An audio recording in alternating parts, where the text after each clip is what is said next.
महाराज जी की कथा संस्करण में आप सभी भक्तजनों का हार्दिक स्वागत है। आज की कथा का विषय कंबल से पूरी की उत्पत्ति है।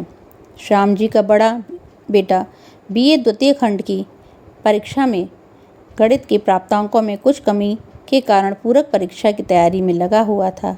एक दिन इलाहाबाद से उनकी बहन के घर बाबा का आगमन हुआ है ऐसी सूचना आई।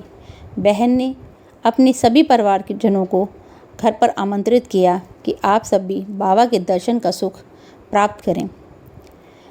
श्याम जी ने अपने बेटे से कहा, जाओ बाबा के दर्शन कराओ, पर बेटे ने निवेदन किया कि उस समय परीक्षा में उत्तीर्ण होने की गरज से वह बाबा के दर्शन करना उचित नहीं समझता और परीक्षा फल प्रकाशित होने के बाद ही दर्शन करने ही उसे सही लगता है।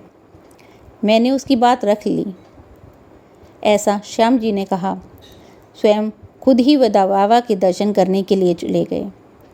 बहन के घर जाकर उन्होंने महाराज जी को नमन किया और बताया कि बहन उस बेटे के लिए कृपा याचना कर रही थी महाराज जी से।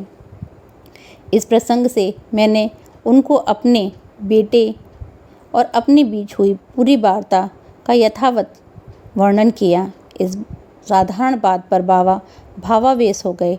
उनकी आंखें सजल हो गईं, उनका कंठ रुद्ध हो गया और अपना सिर इधर उधर हिलाते हुए बोले, तुम समझते ही नहीं हो, वह बहुत शर्मीला है। इतनी सी बात पर बाबा पर इतना बड़ा प्रभाव देखकर हम सब भी स्तब्ध रह गए, ऐसा महेश जी ने बताया।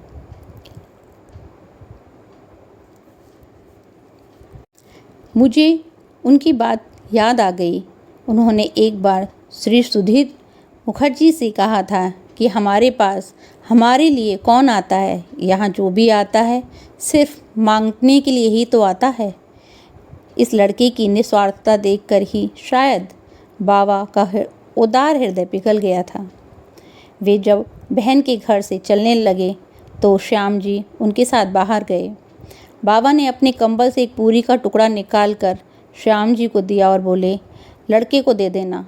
फलतः लड़के ने बीए एमए की परीक्षा में उत्तीर्ण हुआ और एमए के परीक्षा फल का रिजल्ट आने से पहले ही उसकी नियुक्ति स्टेट बैंक में हो गई।